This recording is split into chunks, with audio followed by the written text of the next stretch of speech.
এখন জনসাধারণের জন্য উন্মুক্ত হতে সবাই খেলতে পারে। এখানে আগে ধনী লোক ছাড়া কেউ খেলতে পারতো না।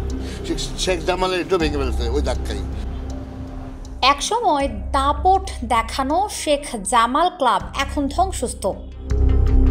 অংশ নেয়নি প্রিমিয়ার লিগে, পাল্টে ফেলা হয়েছে নাম, ব্যাপক লুটপাট ভাঙচুরের সাক্ষী এই ক্লাবটি এখন উন্মুক্ত খেলার মাঠ। দর্শক, চলুন দেখে আসি কেমন আছে সেই ক্লাবটি। একসময় ধানমন্ডি ক্লাব নামেই পরিচিত ছিল। সাধারণের জন্য সেখানকার মাঠ ছিল উন্মুক্ত। 2009 সালে আওয়ামী লীগ সরকার আসার পর পরিবর্তন আসে ক্লাবটির নামে। নতুন নাম হয় লেফটেন্যান্ট শেখ জামাল ধানমন্ডি ক্লাব। স্থানীয়দের জন্য তখন থেকেই ক্লাবটি আর উন্মুক্ত থাকে না। এরপর দেশের ক্রীড়াঙ্গনে বেশ দাপট দেখায় শেখ জামাল ক্লাব। পরপর 4 বছর ফেডারেশন কাপের ফাইনাল খেলে। 2013 সালে ফেডারেশন কাপ জয় করে প্রিমিয়ার ফুটবল লিগে 3 বার শিরোপা জিতেছে শেখ জামাল ধানমন্ডি ক্লাব। সাফল্য আছে বিদেশের মাটিতেও। তবে এত সাফল্য থাকার পরও দেশের রাজনৈতিক পট পরিবর্তনের পর পুরোটাই পাল্টে গেছে ক্লাবটির চেহারা। শেখ হাসিনার সরকারের পতনের পর ব্যাপক ধ্বংসযজ্ঞ চলে সেখানে, চালানো হয়েছে লুটপাটও।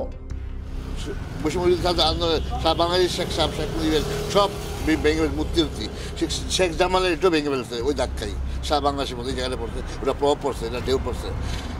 এখন ওটা শেখ জামাল সব ভেঙে দেওয়া যাবো। এখন এলাকার মানুষ শান্ত স্বাভাবিক হয়ে নিচ্ছে। এটা ক্লাবের প্রবেশ মুখে ছিল বঙ্গবন্ধু শেখ মুজিবুর রহমানের মেজ ছেলে শেখ জামালের একটি মুরাল। সেই জায়গাটিতে এখন কিছুই নেই, ভেঙে ফেলা হয়েছে নাম ফলকও। ক্লাবে ঢুকে অফিস, সভাকক্ষ ও খেলোয়াড়দের কক্ষে ব্যাপক ভাঙচুর চালানো হয়।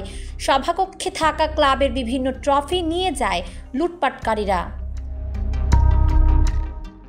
অফিস ও সভাকক্ষের এসি, চেয়ার, সোফা, কম্পিউটার, বিদেশি কোচদের 6টি লাগেজ সবই নিয়ে গেছে হামলাকারী দুর্বৃত্তরা। অফিস কক্ষে সংরক্ষিত মূল্যবান কাগজপত্র আগুন দিয়ে পুড়িয়ে দেওয়া হয়। লুটপাট ও ভাঙচুর থেকে রক্ষা পায়নি ক্লাব প্রাঙ্গণে থাকা দোকান, জুস বার ও ক্যান্টিন।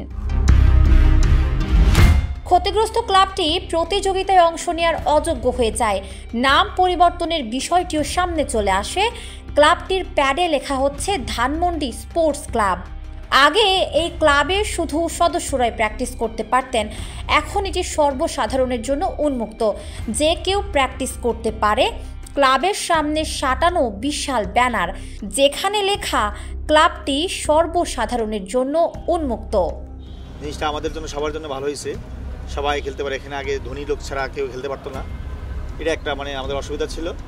এখন জনসাধারণের জন্য উন্মুক্ত হতে আলহামদুলিল্লাহ এখানে এখন সবাই করতে পারে। ছোট